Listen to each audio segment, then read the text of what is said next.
On a certain hilltop in Shelburne, Massachusetts, recently, just before dawn came over the mountain, it was a blustery 36 degrees outside. Inside, 2,000 degrees, also blustery. Glass is the greatest stuff. It's just got this blinding heat and it flows and drips like honey. It fights you the whole way. Josh Simpson, glass blower. Okay, cool it off. And today, maker of worlds.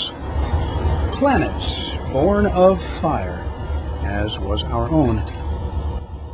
Maybe this little world is inhabited. Maybe it's got huge oceans. Maybe it's got mountains. Maybe it has all kinds of things going on. Elemental things. Mysterious, complex, but definitely suggesting, after they cool, a biosphere, gazed into as if from orbit. Not a coincidence, surely, that Josh Simpson is a pilot and his wife an astronaut. In her honor, spaceships of braided candy store colors are launched. Of course, he doesn't just make planets.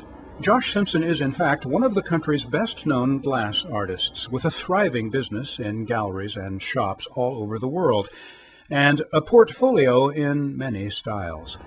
A staff of about a dozen he has now, and a studio in Shelburne with a guest house, gorgeous view, commanding maple, and buried in the yard, 3 1,000-gallon propane tanks, refilled 3 times a week. His fuel bill you don't want to hear about. A far cry this all is from Simpson's early days in the 1970s, when he lived in a teepee and worked in obscurity in a 12-by-12 shack. Still, despite the market demand for useful objects, Josh Simpson spends almost a third of his time lately as a planeteer.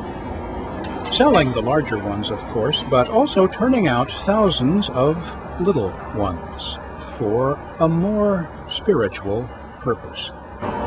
The Infinity Project, he calls it, whereby he strews these little orbs, unsigned, all over the actual planet on the sly for strangers to find and wonder about.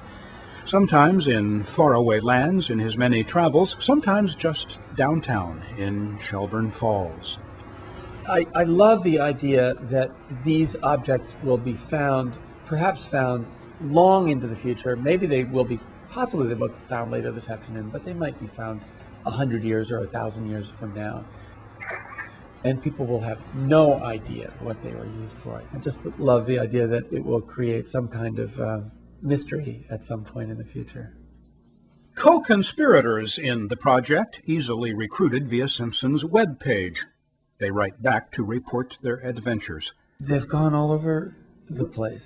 There's one hidden in the Pompeii's Pillar in Yellowstone Park, the boardwalk on Copacabana Beach in Brazil, Great Wall of China in the Black Sea in Bulgaria.